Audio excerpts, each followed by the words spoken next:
Alors, enchantée de faire votre connaissance. Bienvenue à tout le monde à ce webinaire sur l'assurance santé publique ou privée en Allemagne, qui est présenté ce soir par Sabrina et moi.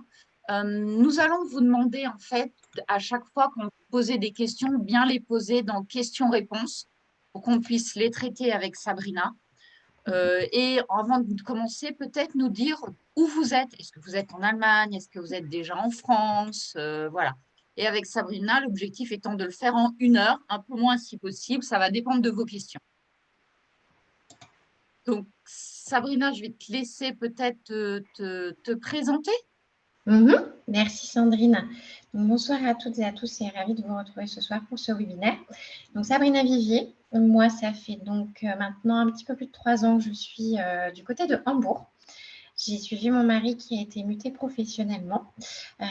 J'ai 2 petits garçons donc, que vous entendrez peut-être un petit peu. Ils sont avec leur papa en ce moment. Et donc, avant d'arriver en Allemagne, j'ai exercé le métier de conseiller en gestion de patrimoine en France dans un groupe bancaire pendant 10 ans. J'aimais ce que je faisais. Donc, quand je suis arrivée ici, j'ai souhaité reprendre une activité dans un domaine similaire et j'ai eu l'occasion et le plaisir de rencontrer Sandrine. J'ai rejoint son équipe en tant que conseiller financier pour les Français et francophones vivant en Allemagne.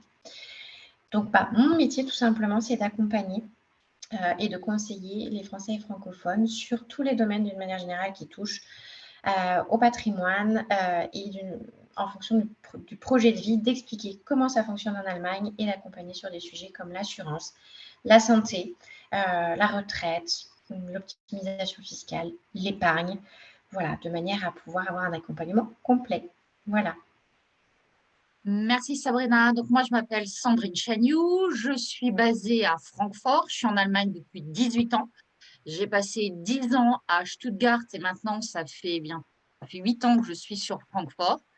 Je suis conseillère patrimoniale pour les francophones et les anglophones en Allemagne, parce que j'ai passé 10 ans en Angleterre et 2 ans aux États-Unis avant de finir en Allemagne. Mes domaines de compétences sont les assurances, donc aussi bien les assurances sur les biens, la personne. On va voir ce soir avec la prévoyance, la santé, la retraite. On a fait un webinaire il y a 1 mois à peu près avec Sabrina. On en refait un dans 1 mois sur la retraite, qui est un autre très gros point. Les Français se posent des questions dessus.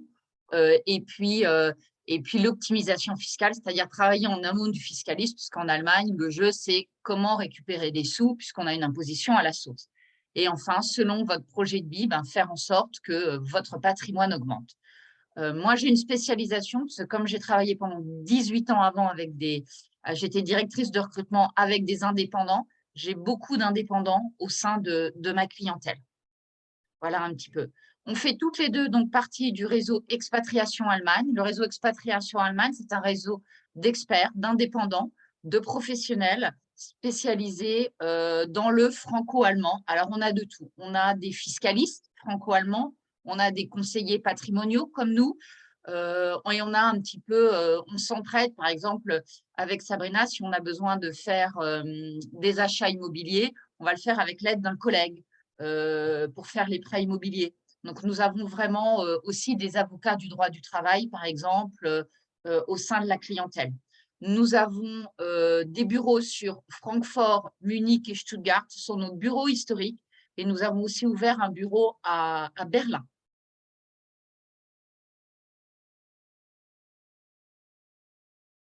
Alors, ce serait bien si Sabrina, que tu enlèves ton… Tu es en mute, donc Ce les gens serait ne vont bien. pas t'entendre.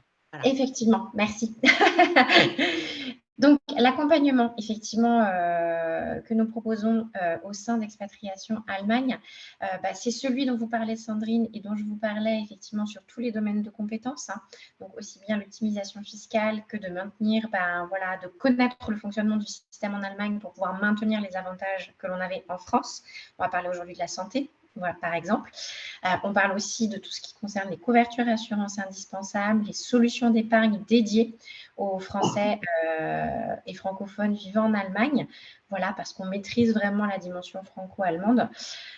Et le conseil se fait en français. C'est un point qui est important parce que quand on arrive dans le pays, on ne connaît pas forcément la langue. Donc, traduire des termes techniques quand on ne parle pas l'allemand, ça peut s'avérer compliqué. Et évidemment, comme vous le disiez Sandrine, au-delà de nos compétences à nous, nous avons un réseau d'experts dédiés avec d'autres domaines de compétences qui permet un accompagnement complet. Comment se déroule le conseil que nous pouvons vous apporter? En plusieurs temps. Le premier temps, c'est tout d'abord un bilan de votre situation. C'est un bilan personnalisé, c'est important pour nous de vous connaître et de connaître vos projets pour pouvoir au mieux vous conseiller. C'est d'ailleurs lors du second rendez-vous que nous donnons des recommandations qui sont adaptées à votre situation, à vos objectifs. Et puis qu'ensuite, dans un troisième rendez-vous, nous mettons en place avec vous les solutions choisies et que nous vous proposons par la suite un accompagnement sur le long terme. C'est-à-dire qu'on fait évoluer avec vous et avec vos projets de vie les solutions mises en place. D'accord? Pour tout cet accompagnement, donc nous sollicitons l'adhésion au réseau Expatriation Allemagne qui coûte 60 € par an pour un salarié et 120 € par an pour une famille ou un indépendant, une entreprise. Et ce soir, donc, nous allons parler de l'assurance santé. Quelle couverture choisir? Donc, nous allons parler de l'assurance publique, puis de l'assurance privée. Peut-on continuer à être rattaché et être assuré en France? On a voulu ensuite casser quelques mythes et réalités, parce qu'on a beaucoup d'idées reçues sur le fonctionnement.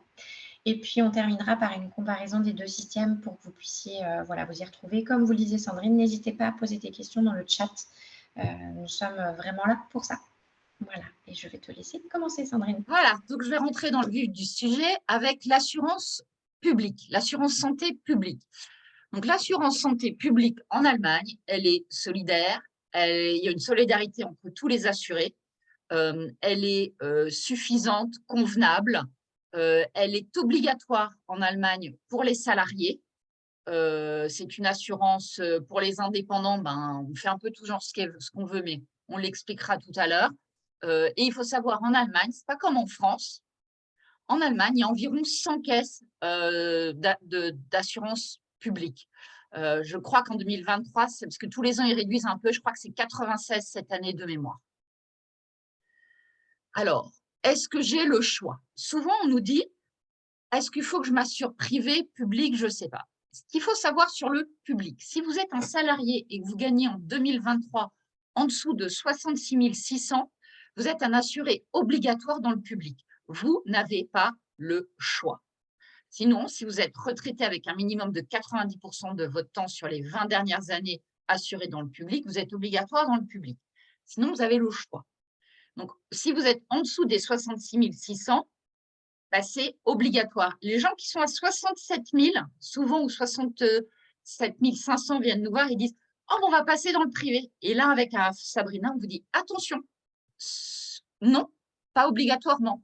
Parce que tous les ans, ce plafond augmente. Et l'année dernière, ce plafond était à 64 500.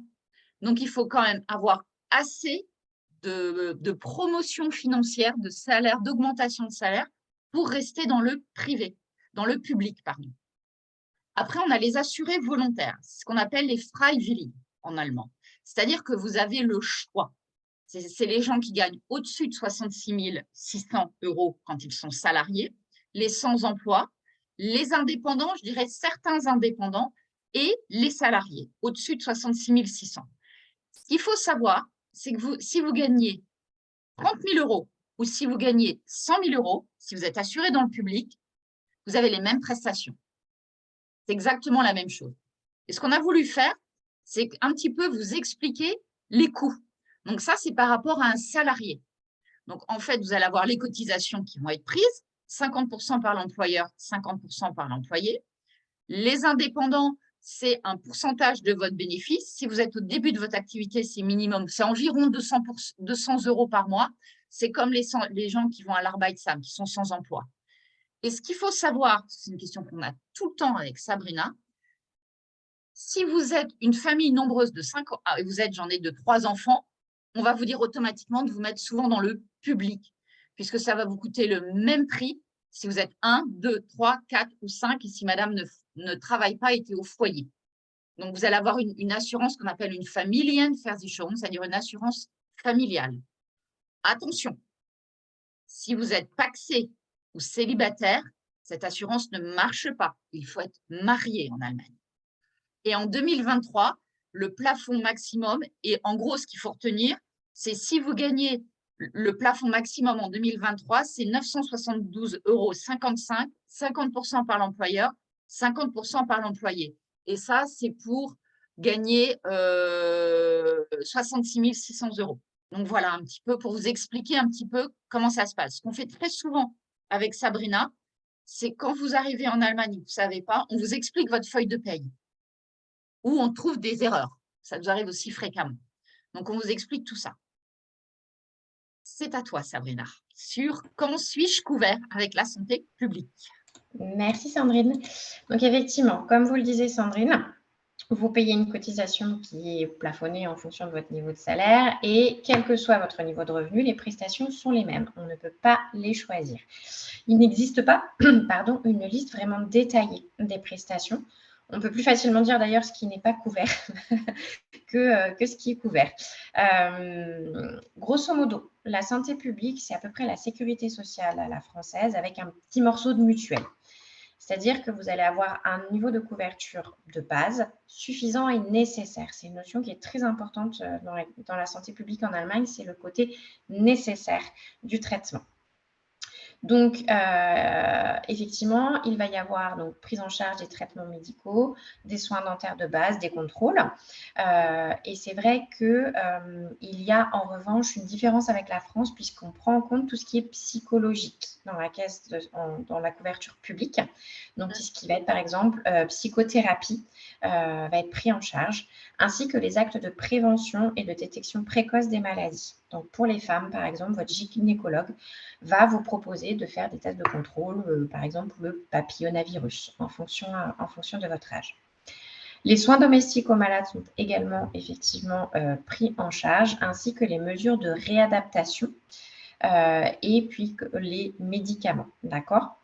Alors, j'y mets un petit bémol pour les médicaments, effectivement, parce que même s'ils sont médicalement prescrits, il peut y avoir des médicaments qui ne sont pas remboursés ou avoir un reste à charge. D'accord ? Par principe, il y a un petit pourcentage qui reste à votre charge. Vous n'êtes pas remboursé à 100% forcément pour les médicaments. D'accord ? Donc, on va dire que la couverture est tout à fait correcte. Elle vous permet l'essentiel, les soins courants. En revanche, effectivement, la notion de confort n'est pas prise en charge. Voilà, il y a vraiment des carences à ce niveau-là et on a pris quelques exemples pour vous montrer les domaines de carence, notamment de la Caisse de santé publique. Premier gros point, le dentaire. En Allemagne, votre contrôle dentaire sera pris en charge. En revanche, si vous avez des soins à faire, comme par exemple des plombages, des couronnes, là, vous n'aurez pas effectivement beaucoup de prise en charge. Exemple ici, pour 2 plombages et une couronne, il faut compter environ 1 700 €, voire même peut-être un petit peu plus maintenant avec l'inflation. La caisse publique vous prendra en charge environ 224 € et donc restera à votre charge 1 476 €. Donc, c'est quand même significatif. Ces soins-là, et vous le voyez à côté, la plupart des gens n'ont pas, il y avait un petit graphique, Sandrine, que je voulais juste commenter rapidement. Ces soins-là peuvent être couverts par ce qu'on appelle une Zusatzversicherung, c'est-à-dire une complémentaire, mais que vous allez souscrire à titre privé et payer par vos propres deniers sans prise en charge de l'employeur. L'orthodontie. L'orthodontie n'est pas prise en charge pour les adultes dans le système de santé publique, uniquement pour les enfants et encore sous condition. Il faut effectivement que le désalignement dentaire soit grave et qu'il puisse engendrer effectivement des conséquences, par exemple en termes de prononciation, une nécessité derrière de voir un orthophoniste. Donc voilà, ça reste un soin considéré un peu comme de confort s'il n'y a pas un désalignement grave, donc il n'est pas pris en charge. Et vous savez qu'effectivement, les traitements d'orthodontie coûtent cher et que les enfants aujourd'hui, c'est vrai, veulent avoir de belles dents bien alignées comme celles de tous leurs copains. Donc en général, on n'y coupe pas trop quand on a des enfants. Dernier cas que nous avons imaginé, c'est l'hospitalisation. D'une manière générale, dans le public, une hospitalisation sera prise en charge pour vos soins courants, pour une opération, etc. En revanche, effectivement, tout ce qui va être à côté du confort, considéré comme du confort, ne sera pas pris en charge. Exemple, si vous souhaitez choisir votre hôpital, si vous souhaitez par exemple avoir affaire au médecin-chef de service ou avoir une chambre individuelle, tout ça, vous devrez le payer. Nous avons pris le cas d'une opération avec une hospitalisation de 8 jours et un souhait d'une excellente prise en charge par un médecin-chef de service en chambre individuelle. Le coût global, effectivement, on va dire du surplus est de l'ordre de 6 000 € et rien n'est pris en charge par la caisse de santé publique. Je vais vous prendre un exemple. Moi, quand j'ai accouché de mon deuxième enfant ici en Allemagne, à l'époque, j'étais assurée dans le public. Donc, la chambre individuelle, si je voulais être en chambre individuelle, ça me coûtait 200 € par nuitée et 0 pris en charge par la caisse de santé publique. Voilà. Pour vous, mesdames, une petite illustration. Donc, indemnisation en cas d'arrêt maladie, Sandrine, je crois que c'est à toi. Tout à fait. L'indemnisation en cas d'arrêt maladie. Ça, c'est vraiment différent entre la France et l'Allemagne. En Allemagne, quand vous êtes arrêté de 0 à 6 semaines, votre employeur va vous payer 100% de votre net. D'accord? Là, je vais parler d'abord pour les salariés. Quand après, vous êtes de 6 semaines à 78 semaines, ça va être jusqu'à 70% de votre net, mais il est capé. Donc, il y a un maximum de 3 000 € par mois. Donc, si vous gagnez 5 000 € net, par exemple, moi, j'ai eu quelqu'un ce matin, il était à 5 000 € net, je lui expliquais à lui et sa femme, ils avaient 2 enfants, bah, si vous arrive quelque chose, et que vous n'êtes pas bien assuré, ben voilà, vous êtes capé à 3 000 € maximum. Il était dans le public net et il était là, mais je gagne 5 000. Et je dis, mais oui, mais là, il faut rajouter quelque chose pour arriver à votre salaire. Donc ça, c'est quelque chose. Et après, à partir de 78 semaines en Allemagne, c'est-à-dire 1 an et demi, eh bien, c'est la caisse de retraite qui prend le relais et c'est une pension d'invalidité. Alors attention, c'est la pension d'invalidité mais c'est pas vraiment, faut vraiment être pâle. Et c'est quelque chose comme 700 € brut. C'est vraiment pas grand-chose. Et pour la toucher, il faut vraiment être dans des cas, je dirais, de maladies très, très graves, style coma à l'hôpital. Sinon, vous n'aurez pas grand-chose. Donc, il est donc très important. Le système allemand au niveau de la santé est moins bien doté que le système français. Il est donc important d'avoir des couvertures complémentaires pour pouvoir avoir des maintiens du niveau de vie en cas de maladie de longue durée. En France, cette assurance est prise en charge par l'employé, pas en Allemagne.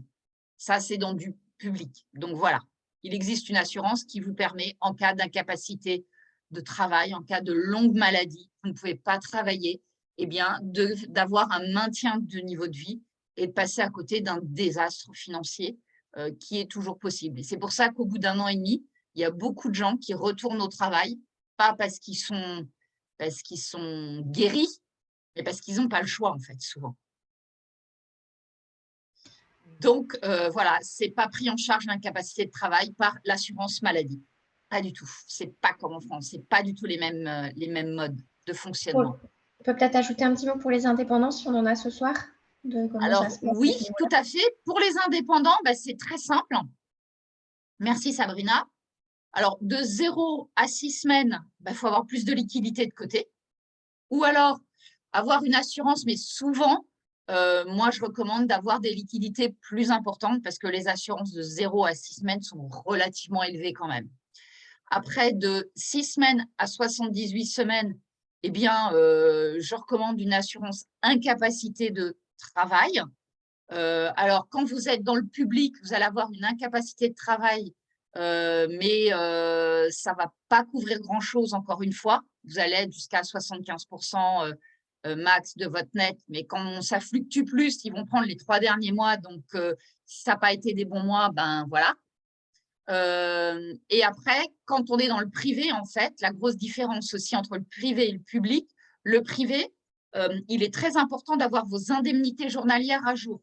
C'est pour ça qu'avec Sabrina, on vous appelle tous les ans pour vous dire est-ce que vous avez eu des augmentations de salaire? Parce que les gens qui ont des incapacités de travail, qu'ils les ont mis et que leurs indemnités journalières dans leur santé, dans leur prévoyance n'est pas à jour, eh bien, vous allez être remboursé un montant inférieur que ce à quoi vous avez droit. Donc, c'est pour ça qu'il faut vraiment que tout soit à jour. Quelle caisse choisir? Eh bien, écoutez, entre une centaine de caisses, franchement, c'est quasiment toutes les mêmes. C'est quasiment toutes les mêmes. Les prestations sont à 95% identiques. De temps en temps, c'est parce que celle-là va être un petit peu plus sur le préventif, un peu plus de choses, ou un peu plus un bonus programme éthique, ou au niveau de l'homéopathie, un petit peu mieux. Ou alors, quand on appelle, on peut avoir un service en anglais, mais au niveau des prestations, ce sont les mêmes. Ou alors, vous allez avoir des gens, tiens, tous mes collègues ont la même, donc je vais prendre la même. La grosse erreur que les gens font, ils demandent à leur RH, et leur RH disent, vous pouvez prendre cette assurance. Les RH n'ont pas le droit de vos RH n'ont pas le droit de vous recommander une assurance. C'est pour ça qu'il faut aller auprès d'un professionnel. Et en plus, si vous voulez être couvert, il est important d'être couvert avec une complémentaire. Vous voyez, les yeux, moi je porte des lunettes, ce n'est pas compris dans le public. Et il est important en plus d'avoir une autre complémentaire, une petite complémentaire du fait que si vous rentrez en France et que vous voulez faire des soins aussi, il faut faire très attention. Parce que si vous rentrez en France et que vous voulez faire des soins, eh bien, si ce ne sont pas des soins d'urgence et que vous êtes assuré public, ce sera à votre charge. Moi, j'ai eu des clients, ils disent j'ai été voir mon médecin et l'assurance santé publique ne veut pas vous rembourser. Je dis non, il n'y avait pas d'urgence.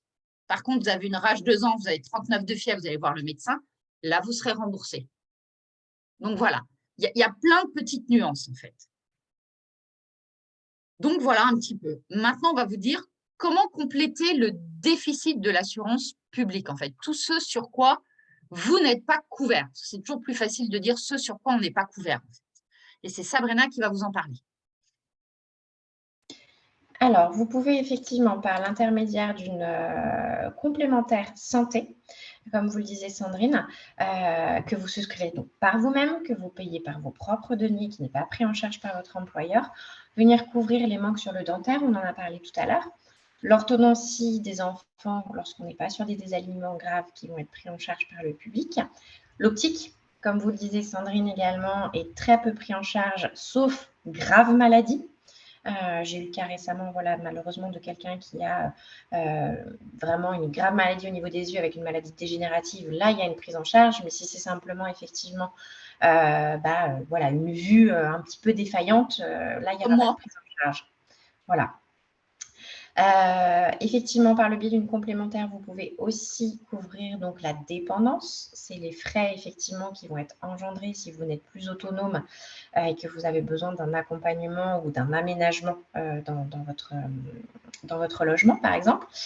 Les indemnités journalières peuvent être couvertes aussi, comme on le disait tout à l'heure, par le biais d'un contrat complémentaire, de manière à compenser soit, on va dire, le delta pendant la période dont vous parlez, Sandrine, des 6 à 78 semaines, ou même au-delà. Si malheureusement vous relevez donc d'une invalidité au-delà des 78 semaines, par le biais d'un contrat privé, vous pouvez vous couvrir et assurer le maintien de vos revenus et donc pouvoir couvrir vos charges. C'est ça qui est important. Par le biais d'une complémentaire. Oui, vas-y. Excuse-moi, Sabrina. Il faut savoir que depuis le Covid, avec Sabrina, on a vu beaucoup de gens qu'on n'avait pas foncièrement avant. On a eu beaucoup de burn-out, beaucoup de choses comme ça. Et après, les gens sont tout d'un coup tous sortis. Et moi, j'ai eu des ligaments croisés. J'ai eu beaucoup, beaucoup de choses où les gens, après, avaient des travaux, pas de bureau. Donc, il fallait utiliser leurs membres.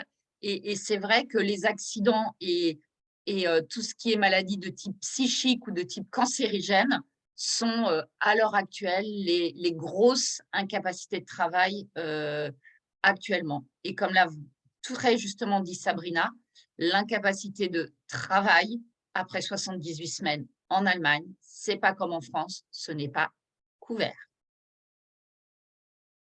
Merci Sandrine.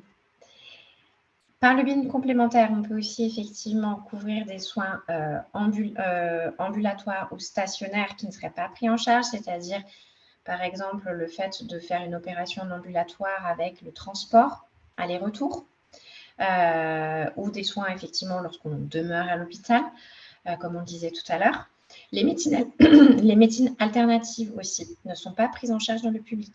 Par exemple, tout ce qui va être ostéopathie, ce sont des choses qui ne sont pas prises en charge ou au mieux 1 à 2 séances par an et encore. Et puis les soins à l'étranger, parce qu'il faut savoir que dans le public, vous êtes couvert au niveau européen. Si vous partez en voyage au-delà des frontières de l'Europe, grosso modo, vous n'êtes pas couvert par le public. D'accord. Et encore une fois, même si vous partez effectivement dans un pays d'Europe, il faut savoir que la couverture, dans tous les cas, l'indemnisation se fera au niveau des normes de votre pays de résidence, donc au niveau des normes de l'Allemagne. Si vous partez dans un pays où les soins coûtent beaucoup plus cher, vous pouvez aussi avoir un reste à charge, il faut le savoir. Donc ça, tout ça peut être couvert par le biais d'une assurance complémentaire. Donc, le coût de la cotisation, je ne l'ai pas précisé, en fonction de la complémentaire, peut varier entre 20 et 150 € par mois et par personne. Tout dépend du niveau de couverture. Voilà. Et les antécédents éventuellement médicaux, puisque là, comme on est sur la complémentaire privée, il y a des questionnaires de santé. On va revenir sur le système privé après. Tout à fait. Et bien voilà. Donc, on y vient tout de suite. C'est moi d'ailleurs qui entame le sujet sur l'assurance santé privée en Allemagne. Alors, c'est un système qui est effectivement différent du public puisque c'est une assurance qui est individuelle et non familiale. Ce qui veut dire que lorsque vous souscrivez un contrat de santé privé, vous avez donc un contrat et une couverture par personne. D'accord? Il n'y a pas de rattachement possible sans payer de cotisations supplémentaires pour un conjoint qui ne travaille pas ou pour les enfants. On paye une cotisation pour chacun des assurés. En revanche, contrairement au public, on peut choisir le niveau de prestation qu'on adapte en fonction de ses besoins et de niveau de couverture que l'on souhaite. Alors, passe-t-on prioritairement chez le médecin quand on est assuré dans le privé? Oui, c'est un système à 2 vitesses. L'une des premières questions d'ailleurs qui vous sera posée lorsque vous appelez un médecin ou vous prenez un rendez-vous via Doctolib, c'est êtes-vous gesetzlich ou Privatversichert? Donc, êtes-vous assuré public ou privé? Et je peux vous confirmer que c'est vrai parce que je l'ai moi-même vécu à titre personnel, puisque je suis passée du public au privé, j'ai vu la différence.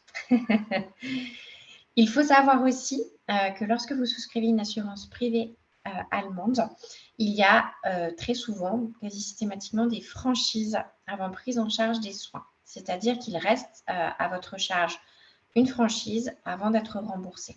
D'accord? Cependant, il est possible aussi à l'inverse dans le privé, lorsque vous n'utilisez pas votre assurance privée, de récupérer des mois de cotisation. Donc l'un dans l'autre, financièrement, on s'y retrouve. Il faut savoir aussi que dans le privé, une partie des cotisations que vous payez est mise en réserve pour garantir une stabilité des prix après 65 ans et notamment à la retraite.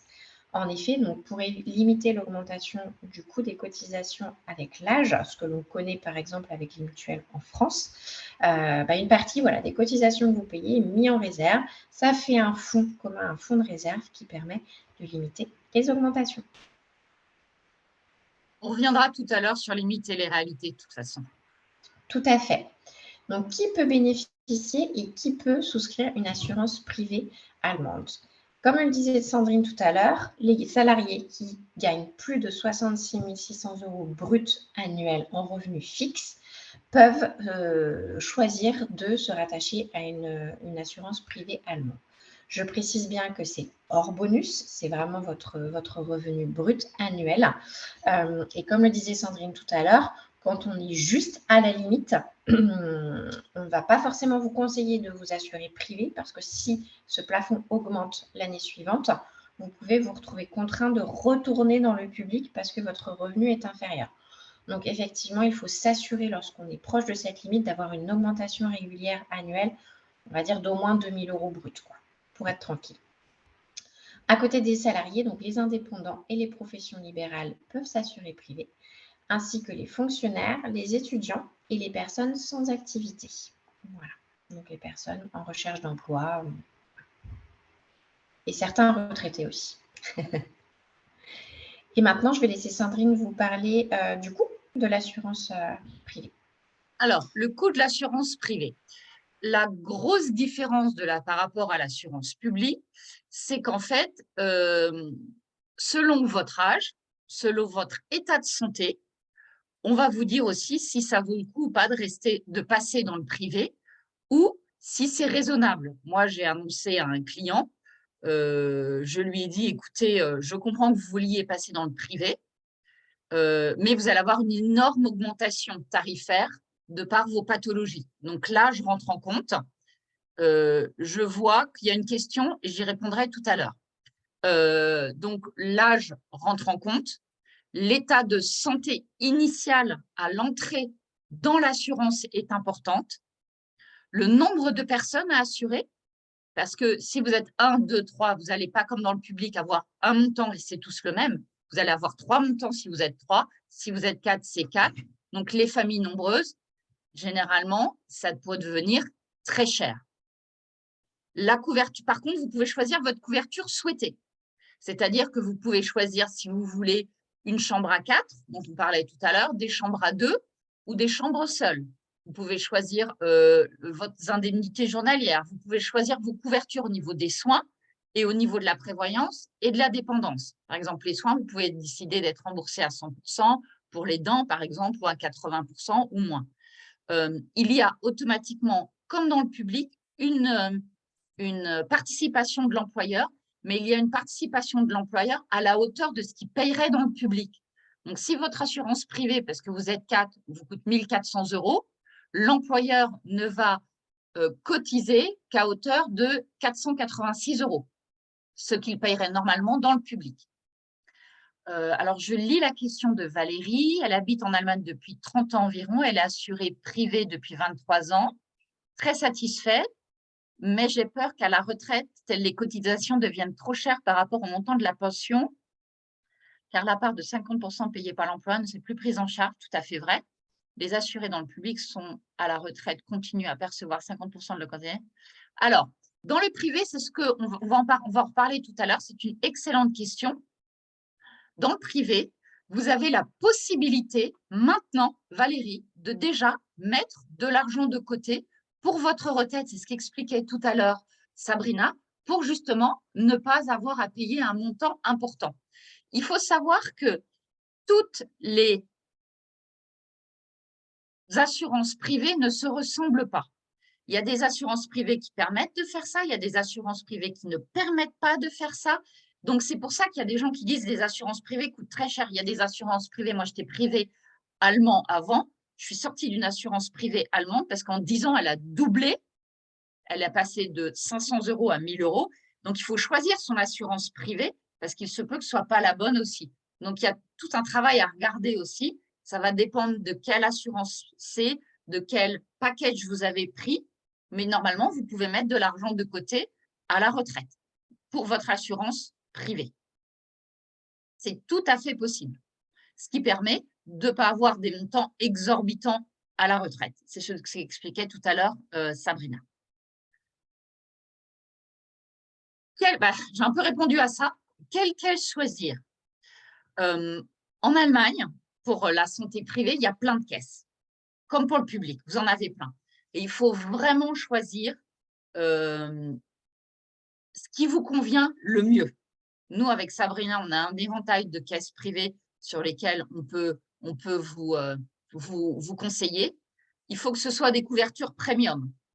On dit premium avec Sabrina parce que vous êtes déjà français ou francophone en Allemagne. Ça veut dire que, pas comme un Allemand qui va aller voir ses parents ou ses grands-parents toujours en Allemagne, vous allez franchir la frontière et faire au moins la France, l'Allemagne ou Luxembourg ou la Belgique et l'Allemagne, vous voyez. Donc, vous allez plus vous voyager. Donc, il faut vraiment une couverture premium pour bien être assuré aussi à l'étranger. Il faut, comme je le disais, ce soit une casse stable et pas qu'il y ait des augmentations tarifaires impressionnantes. Généralement, quand il y a des franchises, c'est plutôt bien parce que ça veut dire que Si vous n'utilisez pas votre franchise, en fait, en Allemagne, ils mettent des franchises. Et si vous n'utilisez pas votre franchise, c'est-à-dire que si vous avez une franchise de 750 €, mais que vous avez eu pour 500 € de remboursement à l'année, ben mieux vaut ne rien demander comme remboursement à la caisse privée, parce que comme ça, vous êtes dans la franchise de toute façon. Et puis d'autres caisses, par exemple, vous avez 750 € de franchise, 700, 500, 750, c'est les montants normaux. Pour les enfants, c'est plus 350 dans le privé. Et que vous avez 2000 € de remboursement. Si vous pouvez avoir un certain nombre de mois de cotisation de remboursement, eh bien, de temps en temps, ça vaut le coup de ne pas demander les 2000 €, parce que si vous ne les demandez pas et que vous avez moins de cotisation, vous pouvez récupérer plus. Donc, ça va vraiment dépendre de quelle assurance santé privée vous allez choisir. Et c'est ça qu'il faut bien regarder. Les couvertures à l'étranger, la stabilité de la caisse, la franchise et les conditions. Si vous décidez de rester très longtemps en Allemagne, justement, ce qu'on demandait tout à l'heure, comment je peux mettre les réserves pour ma retraite en Allemagne pour ne pas avoir des prix exorbitants et avoir une stabilité des prix. Ça se voit sur Internet, voir que les gens, comme la privée, votre privée devrait augmenter entre 2 et 4%, 6%, parce qu'on est passé sur des années Covid par an. Si ça augmente comme ça, c'est tout à fait du raisonnable. Si ça va du simple au double en 10 ans, là, il y a un problème de stabilité et je ne peux pas vous garantir ce que vous aurez à la retraite, bien sûr. C'est pour ça que on fait un conseil vraiment personnalisé, parce qu'on va vous dire vraiment, est-ce qu'il faut vraiment passer dans le privé ou pas? Parce que tout à l'heure, dans les mythes et réalités, Sabrina vous dira, une fois qu'on est dans le privé, on est dans le privé. On a choisi. Donc, on vous explique vraiment le pour du contre. Parce qu'il n'y a pas que du pour. Il n'y a pas que du pour, il n'y a pas que du contre. Ce n'est pas les mêmes prestations. Vous êtes dans du premium, vous êtes passé en premier. Vous voulez un IRM, vous l'avez dans les 2 jours. Dans le public, vous voulez un IRM, c'est entre une semaine et peut-être un mois. Voilà. Donc voilà, ça c'est important quand même. Et puis après, on nous pose, comme on travaille beaucoup avec des Français, on a un troisième cas qui est possible, qu'on nous pose souvent, qui est avec la CFE, dont Sabrina va vous parler. Merci Sandrine. En effet, la question nous est souvent posée de se dire, est-ce que moi je peux rester rattachée et assurée en France? Oui, c'est possible par l'intermédiaire de la CFE, la Caisse des Français de l'étranger.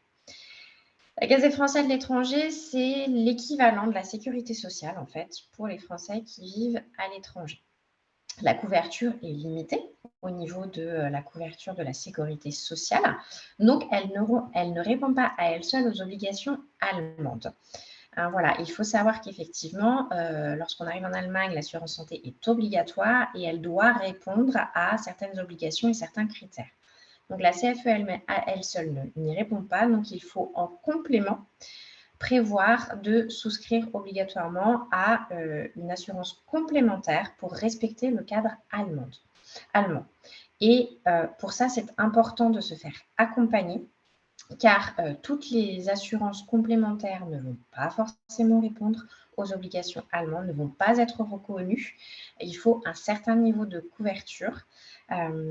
Et c'est d'autant plus important quand on est salarié, car votre employeur va vous demander où vous êtes assuré, auprès de quelle caisse, et en général, il ne connaît pas la CFE, le couple CFE plus mutuelle, et j'irais même jusqu'à dire plus dépendance, puisqu'en Allemagne, pour répondre à des obligations, il faut en plus avoir ce qu'on appelle une Pflegeversicherung, donc une assurance dépendance.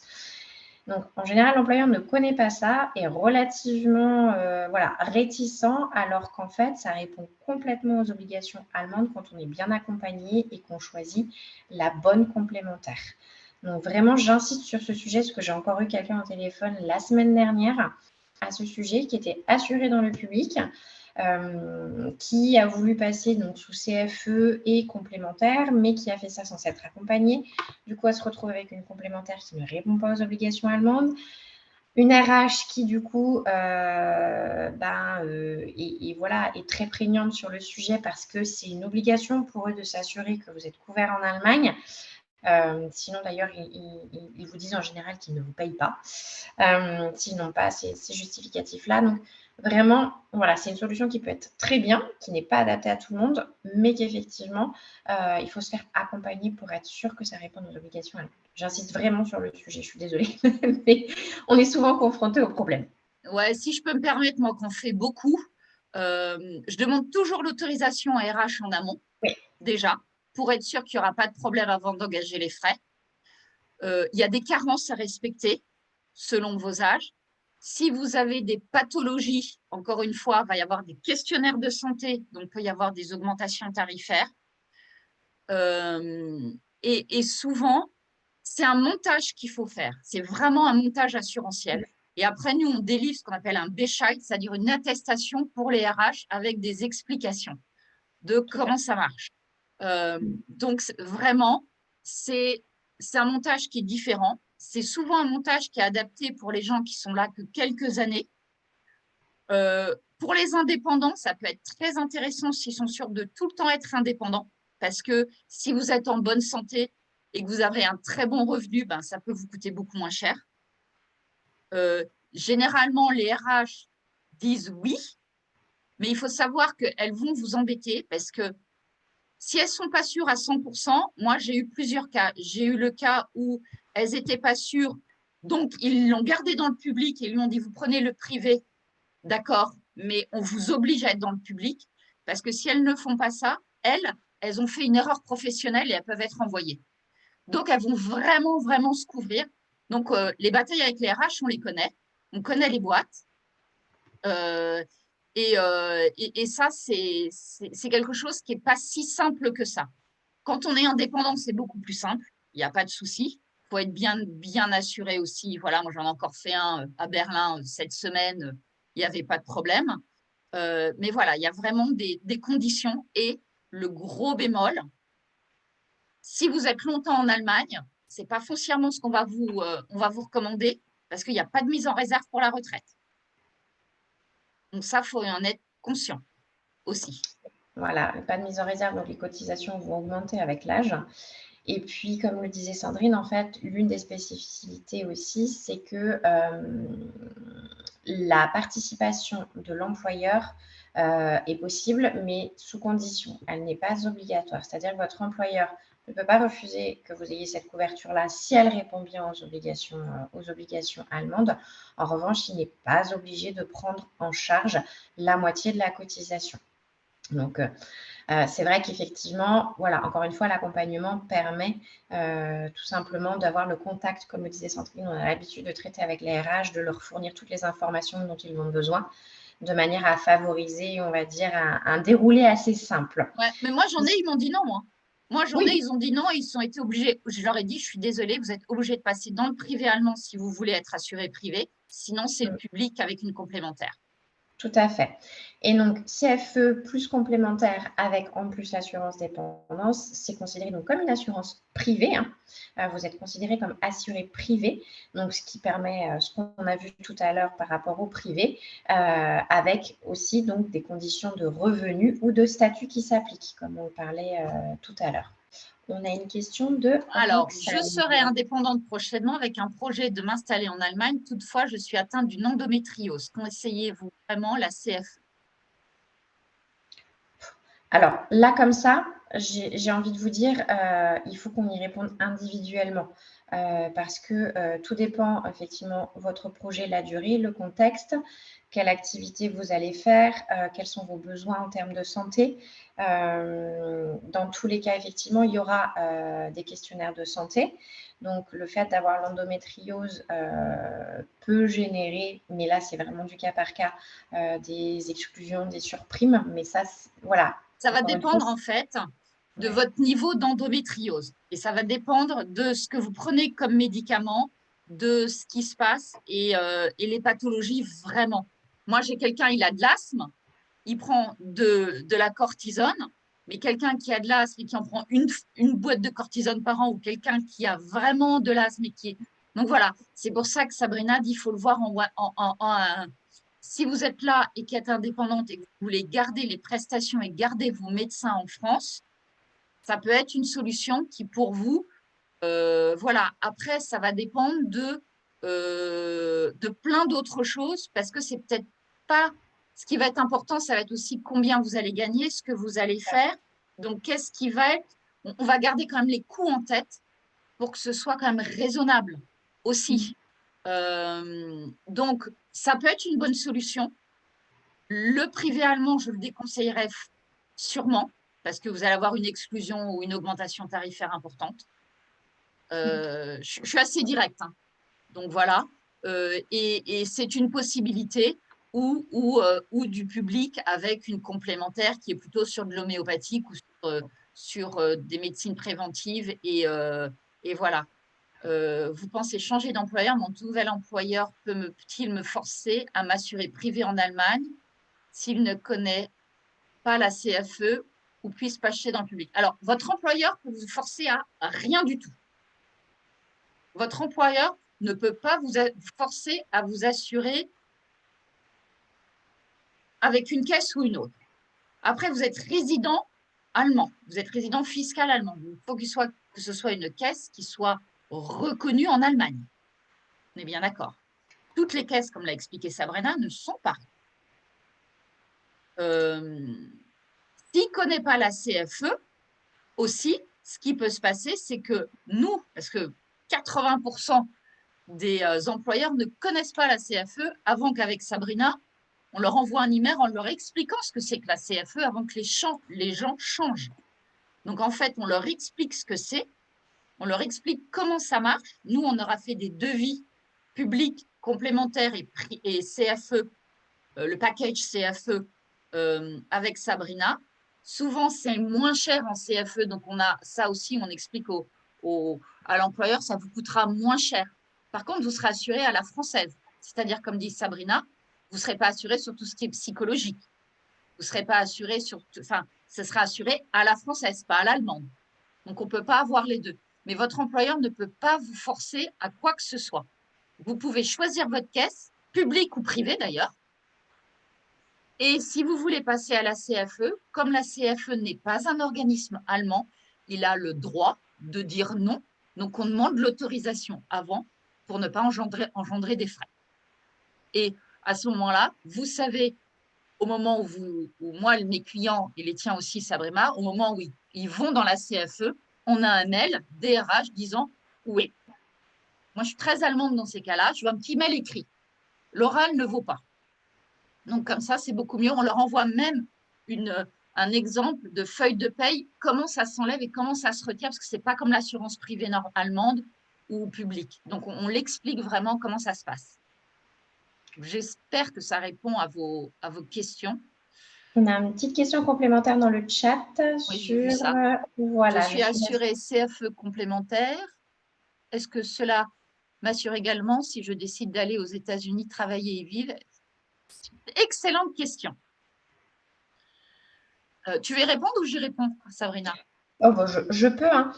Effectivement, votre couverture peut vous suivre partout dans le monde à condition, effectivement, que notamment la complémentaire vous couvre partout dans le monde. C'est en fonction de ce que vous choisissez.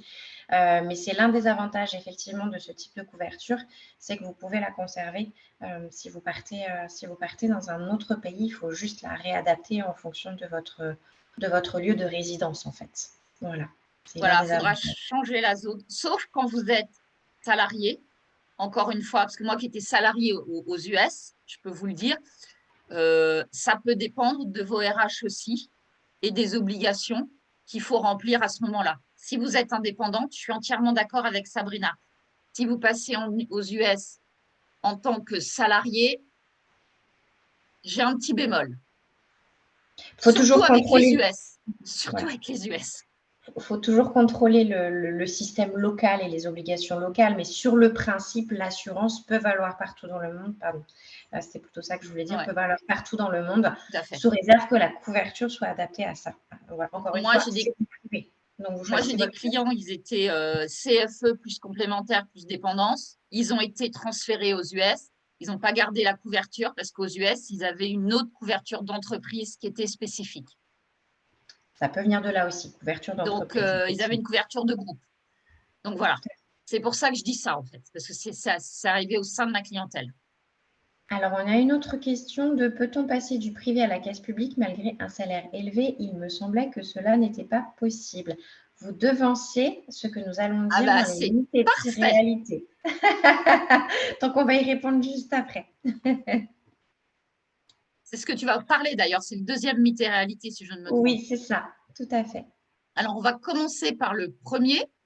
On a mis quelques questions. Si vous en trouvez d'autres, vous n'hésitez pas à nous les dire. Mon état de santé se dégrade. L'assureur peut-il me résilier, augmenter mon prix comme bon lui semble? Alors, on a eu ces questions. Moi, je l'ai eu dernièrement. Est-ce que l'assureur peut m'enlever de l'assurance? Non.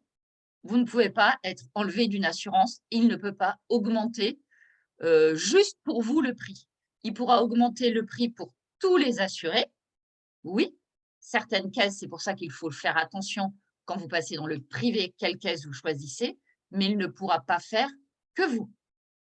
Dois-je payer en plus pour mes enfants? Quand vous êtes dans le privé, oui, vous payez, c'est une assurance par enfant. Quand vous êtes dans le public, marié, non, c'est une Family and Versicherung, c'est une assurance pour la famille. Ma femme, mon mari ne travaille pas, dois-je payer pour lui ou elle? Ah oui. Dans le public, comme je viens de le dire, ils vont être englobés et pris en charge automatiquement. Donc, vous payerez, mais c'est votre employeur, ce sera pris en charge et c'est maximum 486 €. Si vous êtes dans le privé, c'est par personne. Encore une fois, c'est pour ça que quand on sont 5, de temps en temps, je fais passer dans le privé, c'est peut-être pas le moins cher. Étant assuré dans le privé, je paierai plus à la retraite. C'est exactement la question que Roxane nous a posée tout à l'heure. Si vous avez pris et que vous n'avez pas pris les devants, vous n'avez pas mis de côté pour votre assurance santé en ce moment pour plus tard, et que vous avez une mauvaise assurance privée qui ne vous permet pas de mettre pour plus tard, oui. Sinon, non. Faut-il adhérer à une assurance privée? Non, vous êtes obligé de rien. Moi, j'ai des clients qui sont à 80 000 €. Ils sont dans le public avec des complémentaires. C'est un choix personnel. C'est pour ça que quand on fait des rendez-vous avec Sabrina, on vous demande qu'est-ce que vous voulez. On prend 1 heure dans le premier rendez-vous, dans le bilan, pour vraiment vous connaître et voir ce qui est important pour vous. Ce n'est pas les mêmes niveaux de prestations privées-publiques. Et Sabrina va faire le deuxième. Alors, il faut que tu enlèves ton son, Sabrina. Tu as enlevé ton son. Ça fait 2 fois. Pardon. Donc, je vais répondre à la question qui nous était posée, qui était de dire on ne peut pas revenir dans le public une fois assuré privé. Alors, c'est faux sur le principe, mais il y a des conditions, en fait. Effectivement, on ne peut pas basculer du privé au public comme on en a envie. Une fois qu'on est assuré privé pour pouvoir retourner dans le public, c'est possible, en fait, par exemple, lorsque le revenu passe en dessous du seuil dont on vous a parlé, et que donc, par conséquence, vous retrouvez le choix, vous retrouvez l'obligation, d'être assuré dans le public. Ou alors, si vous avez une perte de revenus, vous entrez en période de chômage. Mais il y a vraiment des conditions particulières. On ne peut pas faire la navette comme on veut quand on a un revenu élevé, par exemple, et qu'on est assuré dans le privé. Alors, moi, je vais être un peu plus tranchée. Une fois que vous êtes dans le privé, vous restez dans le privé. C'est pour ça qu'avant de passer dans le privé, il faut vraiment se poser la question. Parce que non, on ne peut pas passer, et c'est très, très difficile de repasser dans le public. C'est pour ça que mes indépendants, parce que souvent, ce sont les indépendants qui choisissent du privé, je leur dis attention, attention. Parce qu'après, quand ils gagnent moins, ils veulent repasser dans le public. Je fais ça, ce ne sera pas possible. Ça, ce ne sera pas possible. Il y a des conditions très spécifiques. Et si vous êtes indépendant, si vous êtes assuré privé, vous ne pouvez pas repasser dans le public, sauf si vous êtes salarié en dessous de 66 600. Donc, c'est pour ça que, voilà, je suis un peu plus tranchée là-dessus. Il y a une question complémentaire. Y a-t-il une limite d'âge pour passer du privé au public? En soi, non. En soi, non. Après, c'est une question aussi de budget, de tarif, d'état de santé.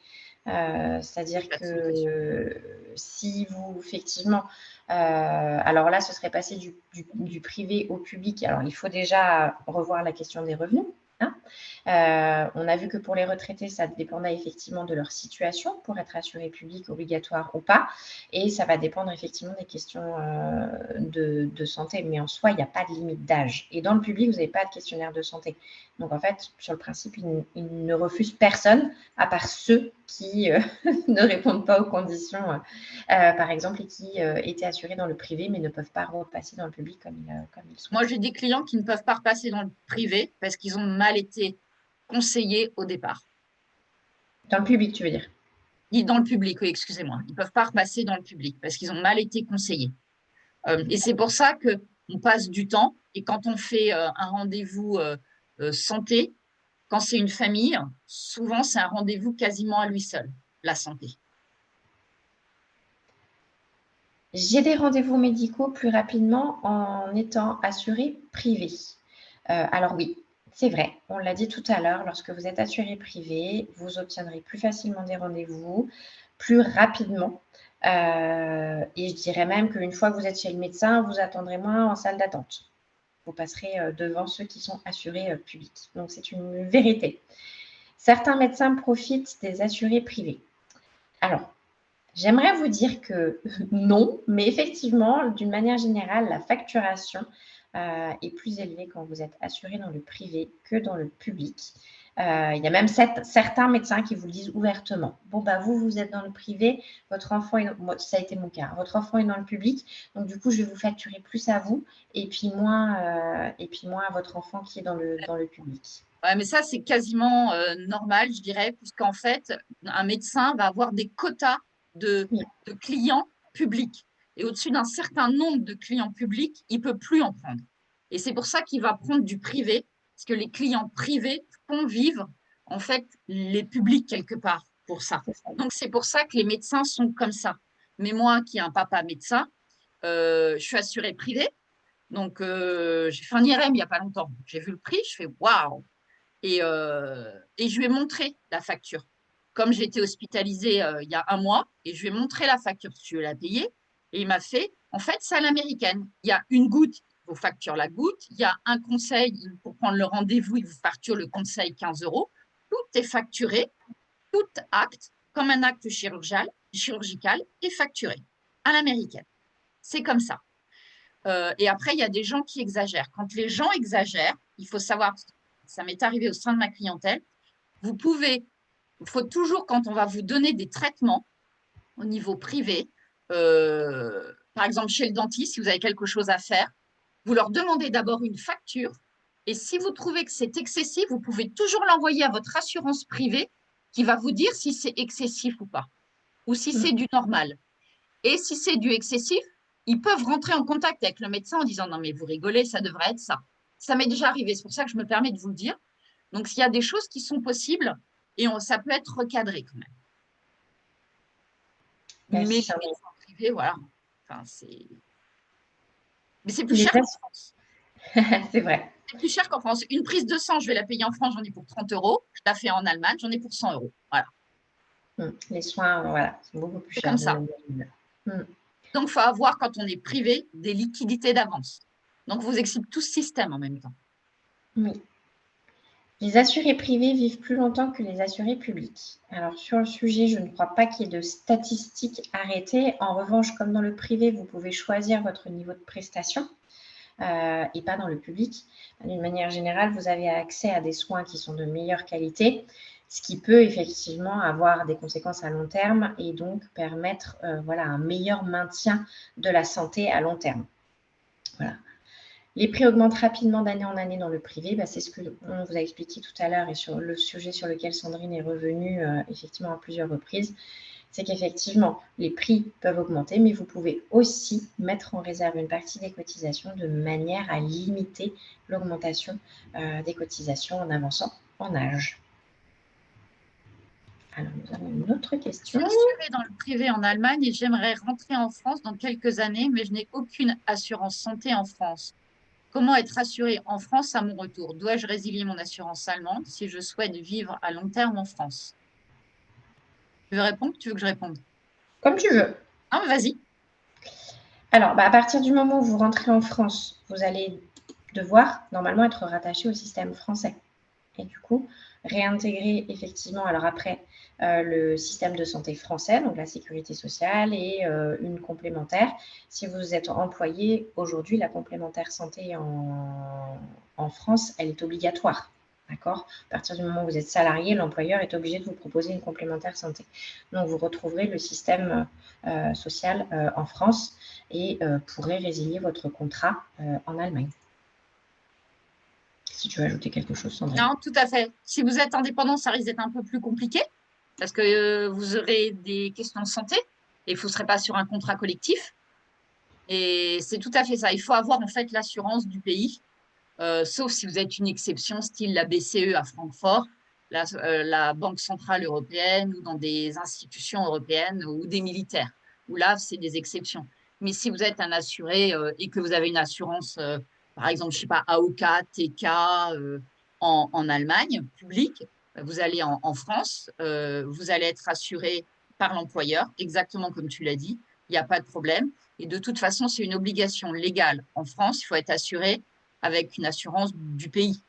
Donc, si vous êtes privé, moi j'ai des gens qui sont sous la CFE, plus la complémentaire, et quand ils sont rentrés en France, eh bien, ils sont repassés, on a tout annulé, et en fait, le papier comme quoi vous êtes assuré en France fait foi d'annulation de date d'annulation pour l'assurance santé.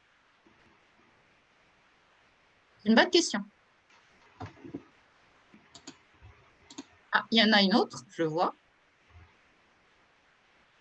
Alors, n'y a-t-il pas de droit d'entrée pour être assuré en France si on n'y a jamais cotisé? Si, Alors, vous allez avoir des droits d'entrée et des carences. J'ai pas compris ce que tu as dit, Sandrine, pardon. Il va y avoir des droits d'entrée et des carences. D'accord. Et ça, je ne peux pas dire de combien ça va être et quand ça va être parce que je ne sais pas combien de temps. Et ça va dépendre. Comme dans l'incapacité de travail, les gens qui sont restés très longtemps en Allemagne, je leur dis quand ils rentrent en France, eh bien, écoutez, ils ont des carences, pareil. Donc, en fait, ils gardent l'assurance incapacité de travail jusqu'au moment où la carence soit finie. Mais je ne peux pas prédire ce que va passer, ce que ça va être dans l'avenir. Mais par exemple, si vous êtes toute votre vie en Allemagne et que vous allez juste pour votre retraite, là, ce sera différent.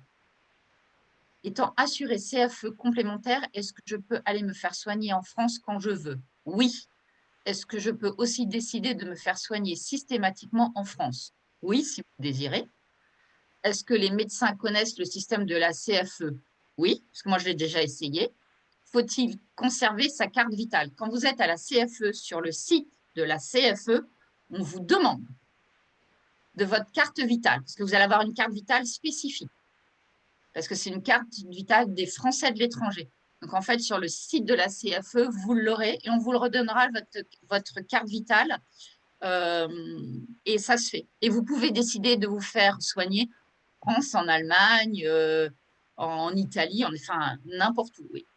Généralement, les gens qui prennent la CFE sont des gens qui veulent continuer d'être suivis aussi par leur médecin en France et pour des pathologies.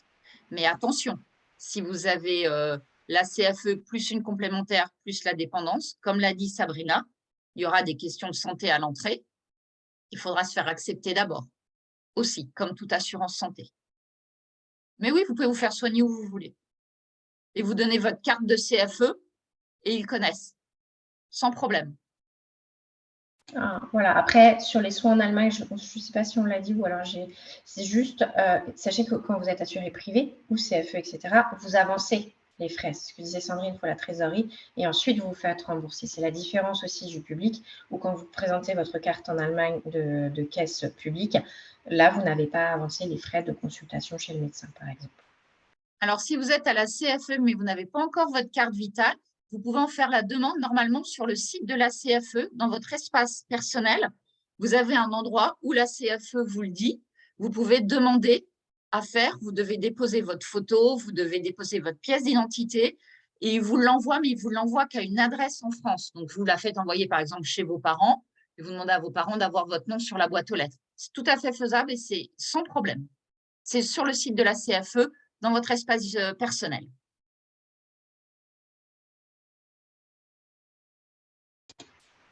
Nous pouvons comparer les deux systèmes du coup? Tu peux comparer les deux systèmes. Alors, comparaison entre les deux systèmes, les critères à prendre en compte. Effectivement, ce qu'on vous disait, il y a des différences. Donc, c'est pour savoir ce qui est le plus adapté pour vous, la première chose, c'est de se dire combien, effectivement, il faut couvrir de personnes. Comme le disait Sandrine, si vous êtes seul ou si vous êtes une famille de 5 ou 6 personnes, les conséquences financières peuvent être effectivement importantes. Donc, c'est le premier point à prendre en compte. L'âge des assurés, comme on le disait, dans le privé, vous avez des questionnaires de santé, pas dans le public. Pardon, ça c'est pour l'état de santé. Pour l'âge des assurés, plus on avance en âge, effectivement, et plus on peut avoir de problématiques de santé aussi, donc ça va de pair. La situation professionnelle et les revenus, comme on le disait, hein, effectivement, si vous êtes salarié avec un certain niveau de revenus, vous pouvez être rattaché obligatoirement au public ou vous pouvez avoir le choix. Et si vous êtes indépendant, vous avez effectivement le choix. La volonté de rester en Allemagne ou non, si effectivement vous êtes là pour quelques années, ça ne vaut peut-être pas le coup de s'assurer dans le privé ou de se rattacher à la CFE. Tout dépend encore de la situation.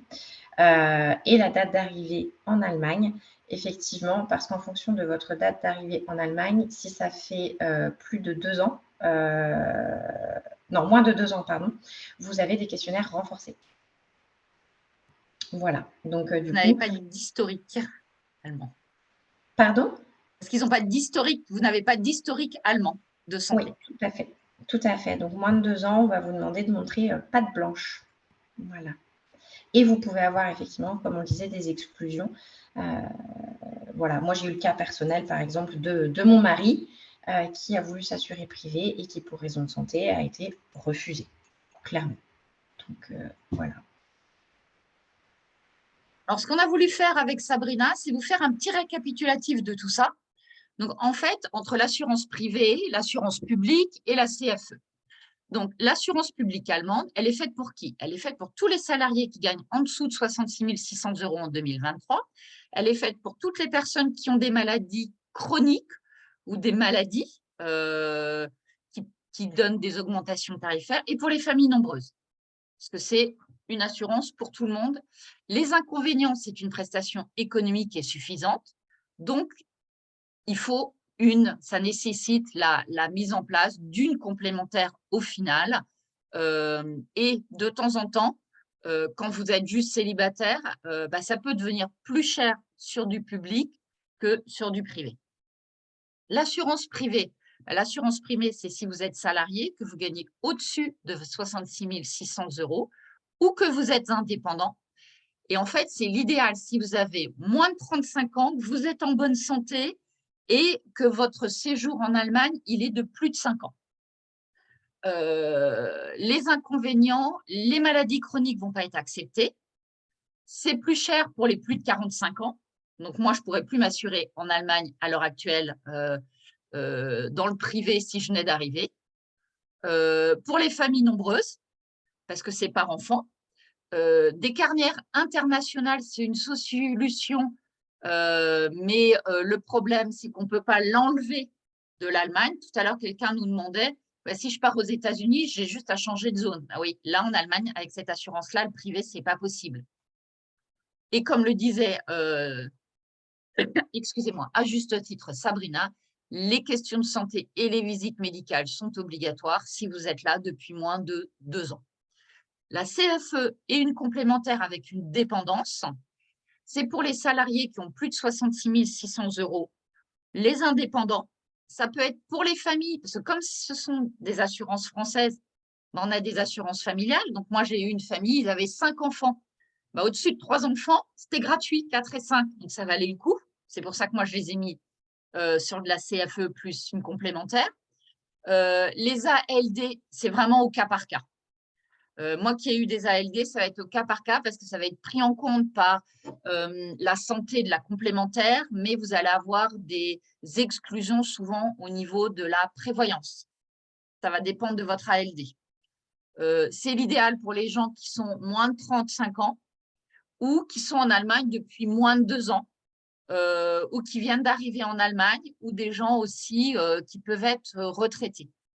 Les employeurs peuvent être récalcitrants à payer la subvention. Donc, c'est ça. C'est en fait la mise en place est complexe. C'est vraiment complexe parce qu'ils font jongler aussi entre l'arrêt de la caisse publique. Il y a plein de choses à jongler. Donc, il y a ça déjà.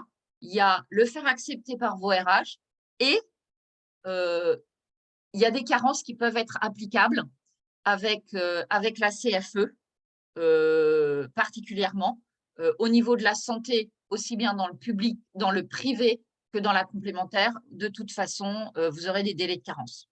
C'est sur tout ce qui est dentaire, sur tout ce qui est médecine courante, vous aurez des délais de carence de toute façon. Donc, voilà un petit peu pour résumer le tout. Et c'est pour ça que, en fait, à chaque fois avec Sabrina, on fait au cas par cas parce que on a des gens qui se recommandent beaucoup entre eux. Donc, ils peuvent dire, bah voilà, il y a eu ça, il y a eu ça. Mon collègue, il l'a, pourquoi pas moi? Bah, ça peut être pour des raisons de santé.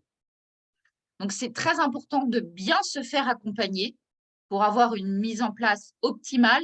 Je dis optimale aussi bien au niveau de la santé qu'au niveau financier, parce qu'on ne pense pas comme ça, nous, les Français. Et puis, Sabrina va peut-être dire les prochains webinaires que l'on va avoir prochainement. Donc, n'hésitez pas effectivement. Alors, tout d'abord, on va vous envoyer après le webinaire un Forms. Déjà, pour recueillir votre avis. C'est important pour nous pour pouvoir améliorer nos webinaires. Mais aussi, voilà, si vous souhaitez un contact personnalisé, vous pourrez à cette occasion nous transmettre toutes vos coordonnées et puis vos questions. Nos prochains webinaires, donc, on en aura un le 13 avril sur le thème des assurances, les différences entre la France et l'Allemagne, qui sera animé par Sandrine et Amandine, notre collègue. Et puis, on en a un autre que nous animons Sandrine et moi, le 20 avril, sur le thème de la retraite, qui est fortement d'actualité en ce moment, donc, et qui est toujours un sujet qui intéresse beaucoup parce que c'est aussi très vaste. Ce qui est important aussi, c'est quand Sabrina va vous envoyer l'email, n'hésitez pas à nous dire aussi des sujets que vous aimeriez avoir, des sujets de webinaire. On pense, moi, sur Francfort, et je pense venir à Hambourg avec Sabrina, faire aussi, on va recommencer à essayer de les refaire en présentiel, s'il n'y a pas de grève ou des choses comme ça, parce qu'on veut avoir aussi le contact. On continuera toujours en ligne, mais on veut essayer d'en faire en plus en présentiel.